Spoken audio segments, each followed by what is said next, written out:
Good evening. Um, I read chapter 3 of James Byrd's book, and the chapter is called Cursed be he that keepeth back a sword from blood. And it traces the efforts of ministers to exhort soldiers to fight against Britain, and also in pre-revolutionary times, specifically the French and Indian War, as it mentions as a concrete example of the need to fight against the Indians and the French.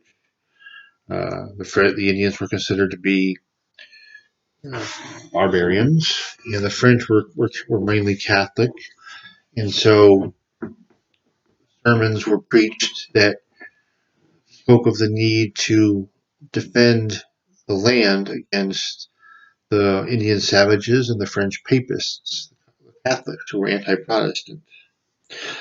A couple of different uh, examples of preachers: Samuel Davies, Samuel Finley.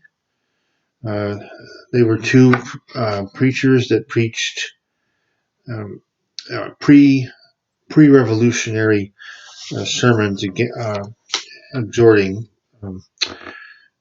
exhorting people to come forward. Samuel Davies, in particular, in a sermon that he preached in 1758 called "The Curse of Cowardice," uh, he was preaching to military recruits.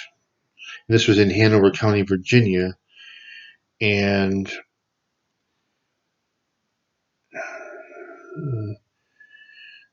it was specifically designed, in his case, to inspire men to join Captain Samuel Meredith's militia that was fighting against the French and the Indians. And he used words such as barbarian, barbarous, anti-Christian, anti-Protestant, or papist. Uh, and even in a quote he gave in this circumstance, even the God of peace proclaims by his providence arms.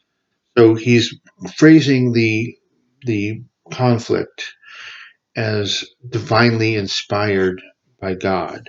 That the Americans are a chosen people, and therefore they have a divine duty to fight. Uh, and as I mentioned, Samuel Finley, he preached a sermon as well around the same time. This was in October 1757, called "The Curse of Miraz." And Miraz was mentioned in uh, Judges chapter 5, verse 23. Miraz was uh, in the Song of Deborah, which is Judges chapter 5. Miraz was the song calls on Miraz to be cursed for not fighting against God. And in the same way, uh, pacifists who existed in that time, who um, who were less inclined to take up arms, were considered to be committing a sin of omission, failing to do what God required. And to quote Byrd, um, they refused to fight when their country and liberty were threatened, and God cursed them for this failure. So again, a similarity that the minister is making between Miraz, who was cursed in biblical times, and America, who would be cursed in contemporary times for not doing what God was asking. So this chapter carries a strong Christian message that says that there is divine purpose in fighting against not only the French and Indians, but later on in Revolutionary War times, the British. And some preachers even go so far as to consider the British, even though they were our masters, so to speak. We came from them. They were also considered barbarous for their tyranny, and a lot of weight was given to a lot of recognition was given to the fact that Christianity may seem to some to be, how do you reconcile fighting a war, killing men in battle, with the the peacefulness of Christianity? And how do you defend the God of peace by fighting, by killing? So, uh, so, so when you're so George Whitefield addressed this issue, okay, saying that soldiers should kill because the cause was not only just but sacred. God approved the war and commanded true Christians to fight it.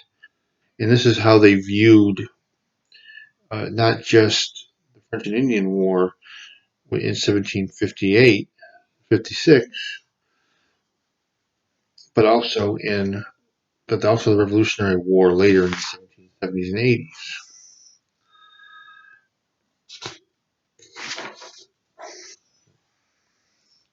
And one of the most prominent of the revolutionary preachers was a minister named Nathaniel Whitaker.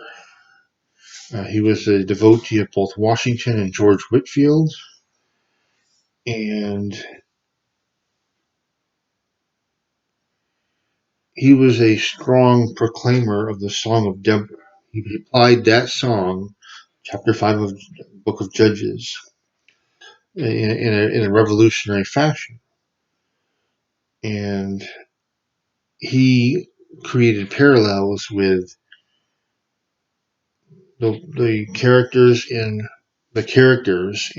Judges 5 with contemporary characters. Jabin, who was a tyrannical enemy of the Israelites, was considered to be George III. Um, that's one example. And you know, Byrd points out that the Song of Deborah spoke to there was a need for unity among the states, and then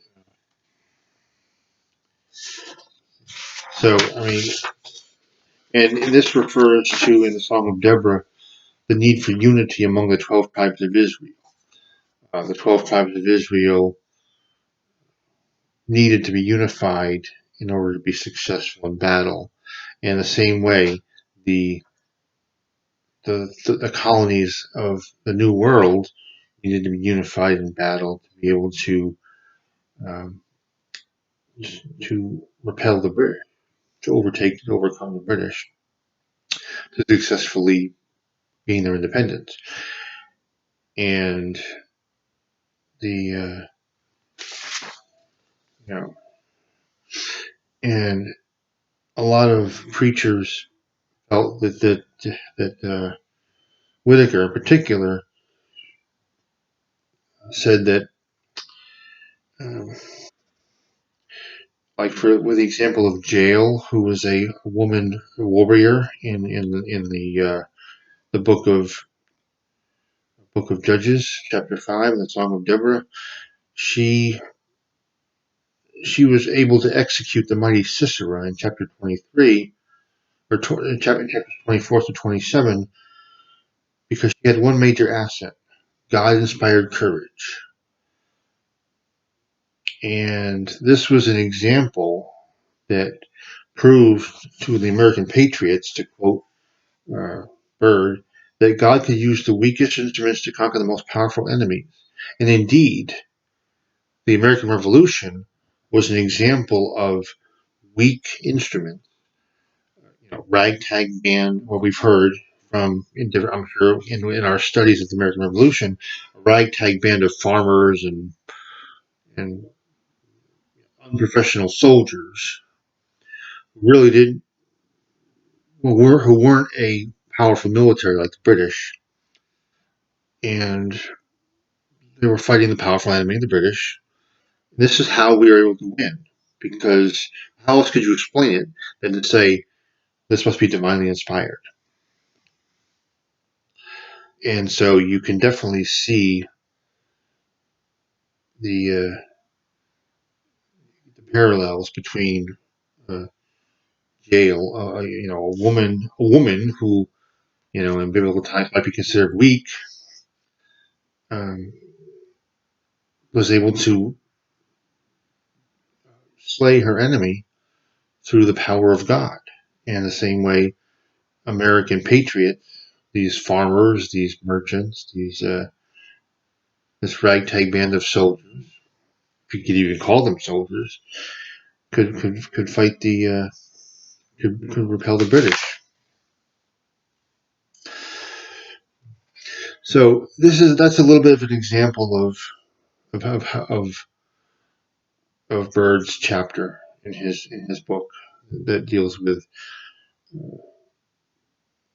preachers exhorting the soldiers to take up arms to defend God, and to think of themselves as divine warriors, and not to think of themselves as being aggressors so much as um, you know responding to the aggression that was inherent in the oppression that was put upon them. You know, Britain didn't declare war against the colonies, but they did sound the battle trumpet by putting taxes on them, things of that nature. And the tyranny that Parliament and the King saddled the colonists with was enough to bring them to war. Now this has gone on for quite a long time. I know the assignment um, said for us to do it between 3.5 to 5 minutes. It's difficult to do that and still do justice to the uh, to the text. So I hope that this was at least somewhat enlightening, and if not, well, then I welcome any comments that people may have if you've gotten this far. And have a good night.